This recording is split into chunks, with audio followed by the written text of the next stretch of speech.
Мотивацијата не може да се изгуби целосно и за секогаш, туку во одреден период, таа да биде помала, во одреден период поголема или во зависност од тоа што го правиме и што сакаме да го направиме.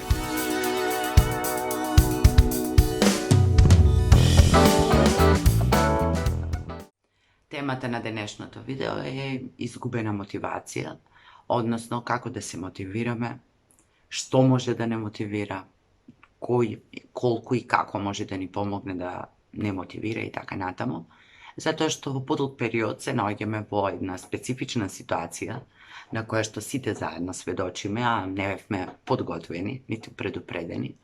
И како резултат на тоа, нашите животи се променија, кај некои повеќе, кај некои помалку, меѓутоа сите го чувствуваме притисокот, стресот, постојано се наоѓаме некаде меѓу неможност да ги реализираме своите планови и желба работите да бидат некако како што сме замислиле и поради тоа доживуваме секојдневни стресови, што од друга страна влијае на тоа да сме мотивирани да ги правиме работите кои што можеби претходно сме имале повеќе мотивација или пак многу луѓе индивидуално од своји лични причини, од некои животни настани ја изгубиле мотивацијата. Па еве едно видео за сите во кое што ќе се обидам да образложам, односно од свој агол да ги анализирам работите и можеби да помогнам некому да најде начин да ја врати својата изгубена мотивација.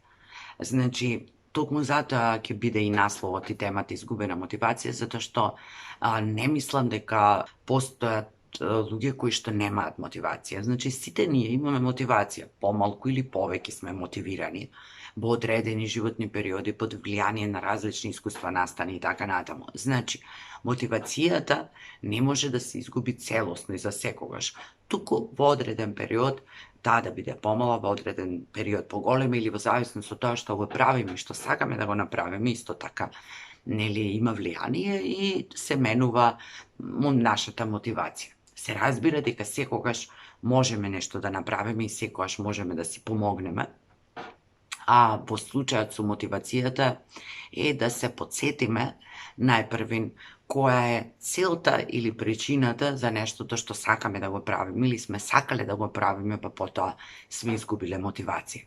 Значи, целта која што сме ја поставиле, за која што се разбира дека не мора да се врзуваме, убаво би било да се оствари, меѓутоа и без тоа животот ќе продолжи да тече. Значи, таа цел треба да ни е постојано пред очите, независно што и да се случува по патот до целта.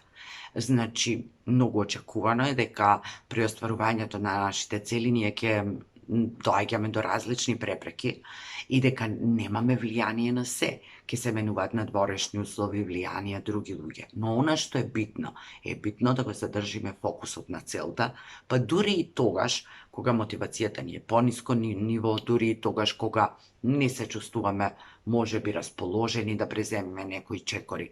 Меѓутоа, ако фокусот ни остане на целта, тогаш многу лесно кога ќе добиеме повторно желба да продолжиме да се движиме кон таа конкретна цел, ќе можеме да ја вратиме својата мотивација, затоа што знаеме фактички кон што одиме и што сакаме да добиеме и така натаму. Но, многу често се, како што реков, што ни се случува во животот, не одвраќа на периоди од поставената цел или не принудува да одиме по некој патчини од околу. И тоа е во ред. И тоа е сосем нормално, и тоа е човечки. Многу често се случува да ги одложиме работите, да имаме некоја временска рамка, па да изместиме таа временска рамка, што нели дополнително може да не демотивира, меѓутоа да си дадеме време. Значи, да си дадеме цел која што сакаме да оствариме, меѓутоа да си дозволиме да не бидеме врзани со таа цел, да дозволиме дека нема секогаш да биде секако што ние очекуваме и на крајот, ако е потребно, да можеме да се прилагодиме и на временската рамка, односно да ја прошириме, да ја продолжиме, затоа што ни е битна целта што сакаме да ја оствариме. Се разбира, понекогаш не можеме ни јасно ни лесно да ги видиме своите цели и тогаш ни е потребна и помош.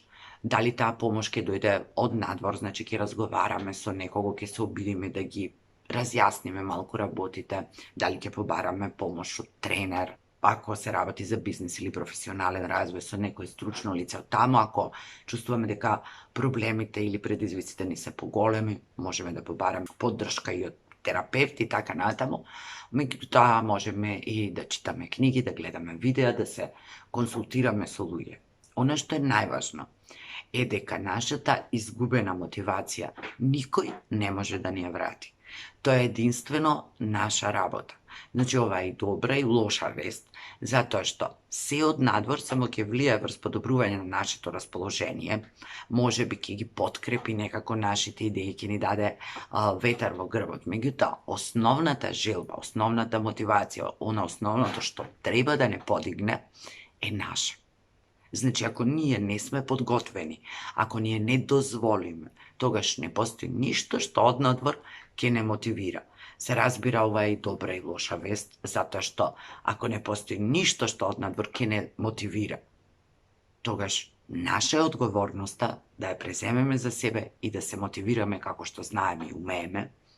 И другата работа е дека се од надвор што доаѓа, се разбира дека може да не мотивира и да не демотивира.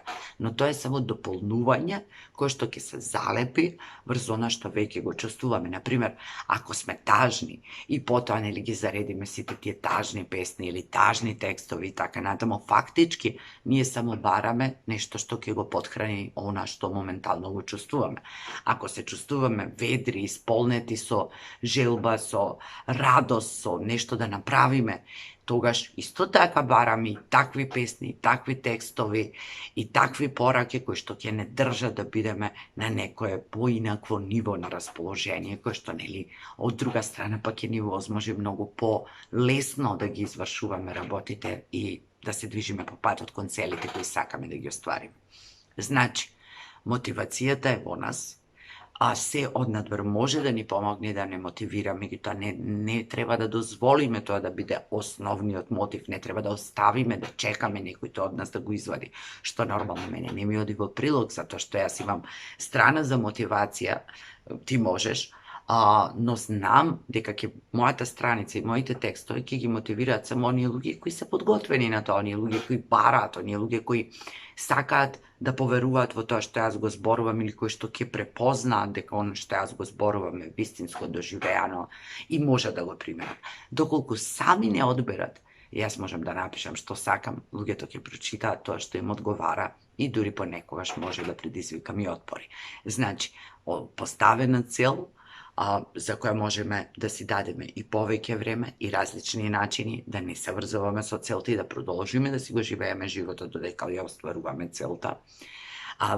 Убаво расположение, високи вибрации, мотивацијски пораки, приказни видеа, книги, луѓе кои позитивно се насочени и кои со нас ќе ги споделуваат тие позитивни мисли и идеи, меѓутоа тоа е се однадвор и нормално нашата одлука да направиме нешто за тоа што ни е цел, интерес, предмет на интерес и така натаму. Еднаш еден млад човек ми рече, ман веќе од овие мотивации, мотиватори и така натаму, па не е проблем, само ќе се качиш на точакот и возиш. Што има тука нешто многу голема филозофија и некој да ти мотивира и така натаму. И апсолутно се согласувам со неговата констатација.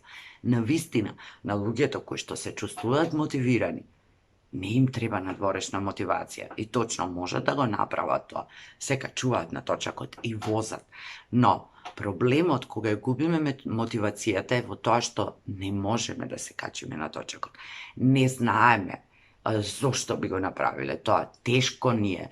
Се плашиме дека нема да имаме кондиција да ја извозиме патеката која ни предстои и милион други причини кои што можеме се ги најдеме себе си за да се демотивираме, за да се саботираме и токму да не го направиме тоа, да се качиме на точакот или велосипедот, односно во случајов метафорично кажано, меѓутоа тоа и во реалноста е така. За секоја работа која што се чувствуваме мотивирани, стануваме и ја правиме. Секоја мотивација, секоја желба, идеја, секој подстрек кој ќе го добиеме за да направиме нешто, ни служи за да го направиме тогаш во моментот. Таа порака, таа мотивација ни е испратена нам и токму во тој момент за да направиме нешто со тоа.